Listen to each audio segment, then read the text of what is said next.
오늘 함께 하나님의 마음에 합당한 참 성전이라는 제목으로 하나님 말씀을 나누겠습니다. 하나님의 마음에 합당한 참 성전이라는 제목입니다. 속담 가운데 빛 좋은 게살구라는 게 있죠. 겉보기에는 먹음직스러운 빛깔을 띠고 있지만 맛이 없는 게살구라는 뜻으로 겉만 그럴듯하게 번지르르하게 실속이 없는 경우를 비유적으로 이르는 말입니다. 예를 들어서 광고를 보는데 성능이 좋아 보여서 또 화려해 보이는 제품이 있어서 기대하는 마음으로 제품을 구입해봤는데 막상 받아보니까 실제로는 광고한 만큼의 기능을 못하는 거예요. 색깔도 쨍해 보였는데 막 흐리멍텅한 색인 거죠. 그럼 그걸 보고 빛 좋은 게살구다라고 하는 것입니다. 또 이런 경우도 있죠.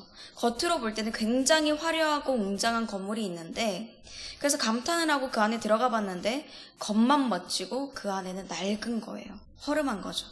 그럴 때도 이 속담을 씁니다. 겉모습이 화려한 것들은 사람의 눈을 자극하고 감탄하게 만들어요.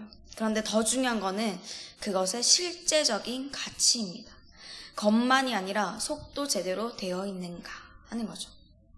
오늘 하나님께서는 솔로몬이 지은 성전을 통해서 빛 좋은 게살구가 아니라 속까지 하나님 마음에 합당한 그 참 성전이 무엇인지를 말씀해 주십니다. 그게 무엇이고 또 성도인 우리는 어떻게 신앙생활을 이어가야 할지에 대해서 함께 나누도록 하겠습니다. 하나님의 마음에 합당한 그 참 성전에 대한 첫 번째 주제입니다. 하나님이 영원히 계실 곳은 건물이 아닌 우리의 마음입니다. 하나님이 계실 곳은 건물이 아닌 우리의 마음입니다. 하나님의 말씀이 담긴 이 언약궤, 그 여호와의 언약궤가 지성소에 안치되고 나니까 여호와의 영광이 여호와의 성전 안에 가득하게 됩니다. 제사장들이 거기 서 있지 못할 정도로 가득했죠. 이것을 보고 솔로몬이 12절에서 이야기합니다. 그때 솔로몬이 이르되 여호와께서 캄캄한데 계시겠다 말씀하셨사오나. 하나님께서 캄캄한데 계시겠다 이렇게 얘기하니까 좀 부정적인 이미지로 보일 수 있습니다. 그런데 이것은 이스라엘 백성들에 대한 하나님의 배려였습니다. 출애굽기 20장 21절 말씀입니다. 백성은 멀리 서 있고 모세는 하나님이 계신 흑암으로 가까이 가니라. 이스라엘 백성들이 이제 시내산에 강림하신 그 하나님 앞으로 감히 나아가지 못했을 때죠. 가까이 가지 못했습니다. 죄가 하나도 없으셔서 온전하시고 거룩하신 그 하나님의 존전 앞에 섰다가 죽임을 당할 것 같은 거예요.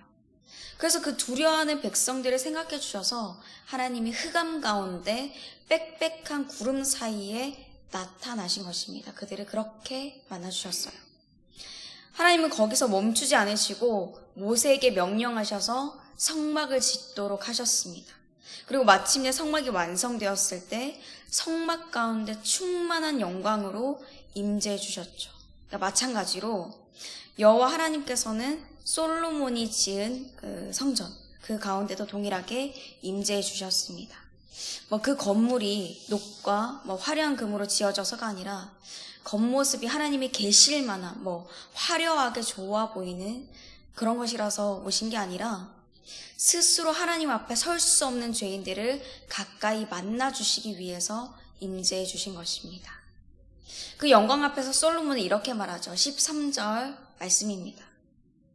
내가 참으로 주를 위하여 계실 성전을 건축하였사오니 주께서 영원히 계실 처소로소이다 하고, 하나님께서 자신이 지은 성전에 영원히 거하여 주시기를 요청하고 있습니다. 하지만 솔로몬이 영원히 계실 처소라고 했던 이 건물로 된 성전은 영원하지 않죠. 후에 바벨론에 의해서 영원히 완전히 파괴되어 버립니다. 이제 이후에 지어진 많은 성전들도 그날이 영원하지 않고 쇠하여지고 사라져 버렸어요. 하나님은 성막을 통해서, 성전을 통해서 정말 하나님이 영원히 거하실 곳을 보여주고 싶으셨습니다. 그것이 바로 우리의 마음인 거예요. 하나님께서는 우리 안에 온전히 거하셔서 영원히 함께 하시기 위해 영원한 성전이시고 또한 다윗의 후손이신 예수님을 보내주셨습니다. 요한계시록 21장 22절 말씀입니다. 성 안에서 내가 성전에 보지 못하였으니 이는 주 하나님 곧 전능하신 이와 및 어린 양이 그 성전이심이라. 아멘. 예수님은 하나님과 같은 그런 영광을 가지신 분이시지만 스스로를 낮추셨고 또 우리 한 사람 한 사람의 죄를 대신하셔서 십자가에 못 박혀 죽으셨죠. 그 죽음으로 하나님과 우리 사이의 휘장을 찢으셨습니다. 막힌 담을 허무셨어요. 사망 권세를 이기신 그 죽음과 함께 부활의 영광으로 인해서 죄인이 성도로 또 의인으로 칭함받게 되었습니다. 그리고 하나님의 영 또한 그리스도의 영이신 성령 하나님이 우리를 성전으로 삼아주시고 우리 안에 늘 함께 계십니다. 그 하나님의 임재하심이 충만하니까 늘 담대하게 감히 거룩하신 하나님 앞에 나아갈 수 있어요. 또 하나님을 힘입어서 연약할 때도 강하게 되고 절망 중에서도 찬양하게 되고 가난할 때도 부유한 자로서 살아가게 됩니다. 하나님의 영광, 그 충만하신 은혜와 진리는 영원토록 참 성전 삼아주신 우리를 떠나지 않고 다스리시며 또한 우리를 통해 영원한 하나님 나라를 이루어가 주십니다. 이 사실을 믿으시길 바랍니다. 이 모든 것은 우연으로 된 것도 아니고 그냥 시간이 지나서 이루어진 것도 아니죠. 솔로몬에 의해 세워진 이 성전이 세워진 것도 우리가 하나님의 성전이 된 것도 모두 하나님의 완전하신 계획과 또 아름다운 약속 가운데 있는 것이었습니다. 그래서 솔로몬은 하나님의 영광 앞에 서 있는 이 온 이스라엘 회중들을 축복하고 또 이스라엘 하나님 여호와를 송축합니다. 그리고는 그의 아버지 다윗에게 하셨던 하나님의 약속을 기억하면서 선포해요. 16절에서 19절에 기록된 그 약속의 내용들을 살펴보면 이렇습니다. 하나님의 성전을 세우기 위해서 택하신 그 자신의 아버지인 다윗이 하나님의 이름을 위해 성전을 건축하고 싶었다는 거예요. 하나님께서 그 다윗의 그 마음을 기뻐 받아주셨죠. 그런데 다윗은 전쟁을 하면서 피를 많이 흘렸기 때문에 성전을 지을 수 없다 이렇게 하셨고 다윗의 아들인 솔로몬이 성전을 건축할 거다 이렇게 약속을 해주셨다는 것입니다. 그래서 솔로몬은 하나님께서 아버지 다윗에게 약속해 주신 그대로 하나님의 계획과 섭리 가운데 그분의 손으로 그러니까 여호와 하나님의 손으로 성전을 이루어 주셨다라고 고백하고 있어요. 지금 솔로몬은 건물인 성전에만 사실 집중하고 있습니다. 그런데 하나님께서 다윗에게 이 약속을 해주신 거는 단지 그 하나님께서 그 건물 사람의 손으로 지은 그런 성전을 원하셔서가 아니었습니다. 다윗을 위해서, 솔로몬을 위해서, 그리고 하나님의 백성들을 위해서 해주신 약속이었어요. 하나님은 하나님의 집을 짓고 싶다고 한 이 다윗에게 나단 선지자를 통해서 약속을 주시는데 오히려 다윗의 그 집에 또 나라가 영원히 견고할 거라고 말씀해 주셨습니다. 사무엘하 7장 16절 말씀입니다. 내 집과 내 나라가 내 앞에서 영원히 보존되고 내 왕위가 영원히 견고하리라 하셨다 하라. 그러니까 이것은 다윗이 어떤 성전 건축에 대한 준비들을 잘 해두고 또 그 아들 솔로몬이 하나님이 거하실 그 성전을 완벽하게 멋들어지게 해놓으면은 다윗의 집과 나라와 왕위를 영원히 지켜주겠다라고 이렇게 조건적으로 얘기하신 것이 아닙니다. 그저 순수한 다윗의 마음을 받아주신 거죠. 그리고는 하나님이 본래 계획하셨고 미래에 이루실 일들을 알려주신 것입니다. 그러니까 그게 무엇인가요? 앞서 말씀을 나눴죠. 그 성전이 멋들어지게 만들어지느냐 아니냐 이거랑 상관없이 다윗의 왕국을 영원하게 하셔서 그 다윗의 후손으로 오실 예수님을 통해 성도들을 하나님의 성전으로 삼으시는 것입니다. 다윗이 그리고 솔로몬이 생각한 그 이상으로 하나님이 놀라운 약속을 해주신 거죠. 그리고 하나님이 그 약속을 지켜주셨습니다. 그래서 우리가 그 하나님의 마음에 합당한 성전이 되기 위해서 해야 할 두 번째 주제는 이것입니다. 약속에 신실하신 하나님께 모든 영광을 돌려야 합니다. 약속에 신실하신 하나님께 모든 영광을 돌려야 합니다. 솔로몬도 이 모든 하나님의 계획과 섭리 또 놀라우신 약속의 성취를 다 아는 것은 아니었지만 아까 말씀을 나누었듯이 하나님의 약속을 기억하고 하나님께 영광을 돌렸습니다. 송축했죠. 또 여호와의 이름을 위하여 라는 말을 반복하면서 성전이 하나님의 소유인 것을 인정하기도 했고 또 하나님의 주권으로 모든 일이 이루어졌다 이렇게 고백했습니다. 그런데 하나님의 이름을 드러내는 그 뒤에는 자신의 노력을 드러내는 말들 또한 등장합니다. 13절 말씀에 내가 참으로 주를 위하여 계실 성전을 건축하였사오니 20절 말씀에 내가 여호와께서 말씀하신 대로 내 아버지 다윗을 이어서 일어나. 그러니까 하나님께서 모든 것을 다 이루어 주셨습니다. 하나님이 하셨습니다. 로 끝나도 될 고백에 자신의 노력 한 스푼을 넣는 거예요. 아니면 하나님이 나를 통해 이런 일들을 하셨습니다. 나는 부족한 사람이지만 하나님을 내 손을 통해 성전을 짓게 하셨습니다. 라고 표현해도 되는데 자신의 노력이 한 스푼 들어가 있는 거예요. 별거 아닌 듯이 지나가는 말 같지만 또 간과하고 넘어갈 수도 있지만 이렇게 자신의 노력을 드러내는 말은 결국에는 우선순위에 하나님이 아니라 자신을 두게 되는 그런 위험성을 가지게 됩니다. 원하던 모든 것들이 손에 쥐어지고 나서는 사람들이 칭찬할 만한 그런 업적을 이루고 나서는 내가 했다라고 말하게 되는 것입니다.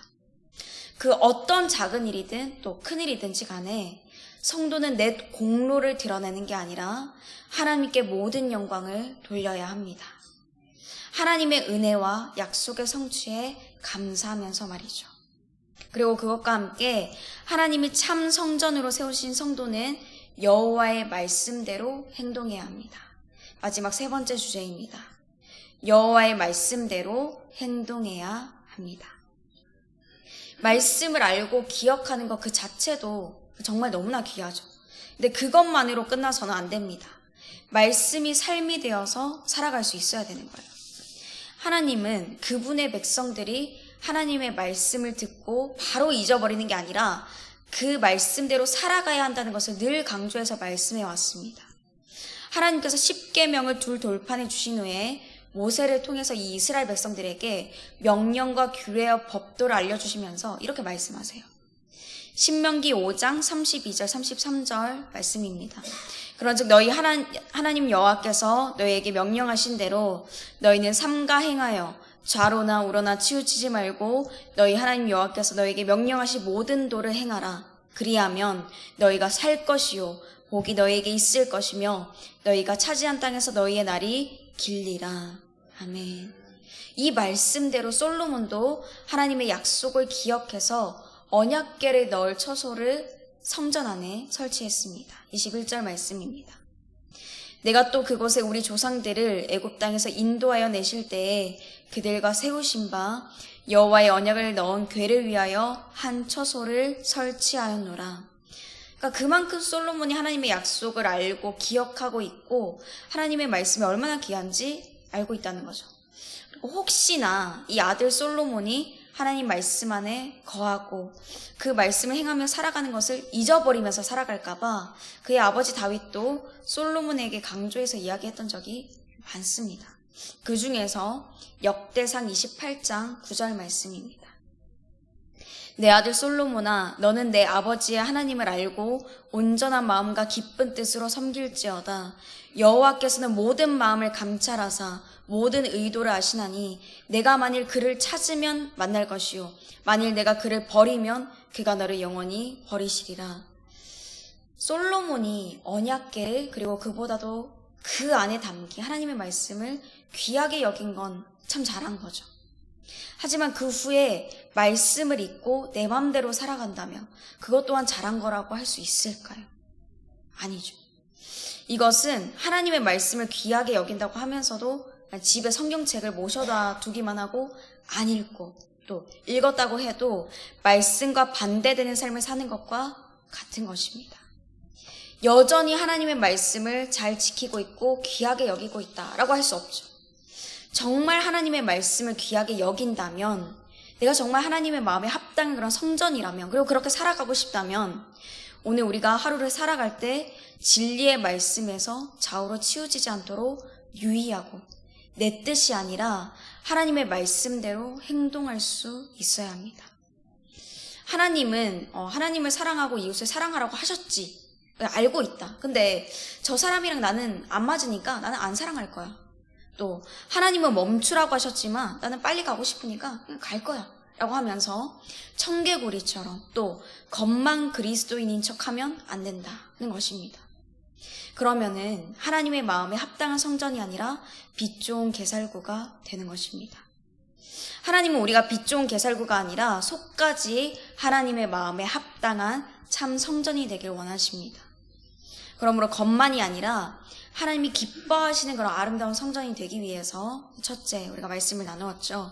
하나님이 영원히 계실 곳은 건물이 아니라 우리 마음이라는 것을 계속 이제 반복하고 있는 주제입니다. 이 말씀을 통해서 하나님께서 우리에게 주시는 말씀이에요.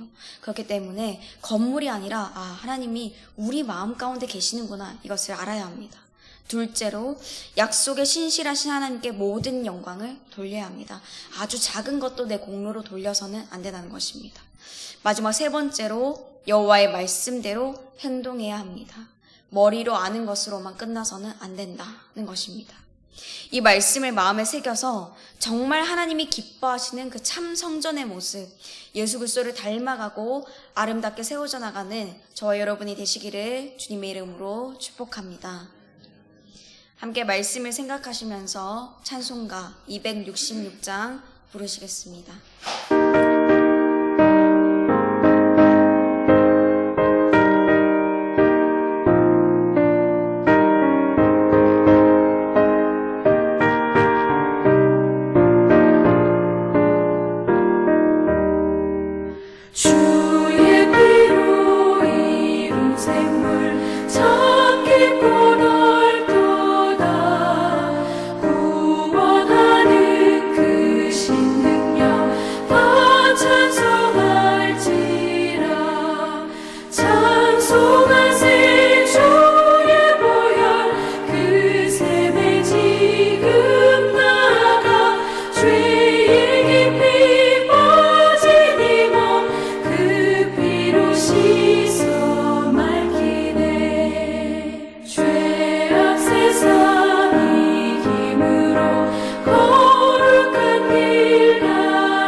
이제는 우리 주 예수 그리스도의 은혜와 하나님 아버지의 그 크신 사랑과 늘 함께 하시는 성령님의 교통하심이 하나님이 기뻐하실 참 성전으로 세워지기 위해서 하나님께 늘 모든 영광을 올려드리고 하나님의 뜻대로 행하며 살아가기로 다짐하는 모든 주님의 자녀들과 그 가정과 일터와 삶 위에 우리 주사랑교회 위에 이제로부터 영원토록 함께 하시기를 간절히 축원하옵나이다.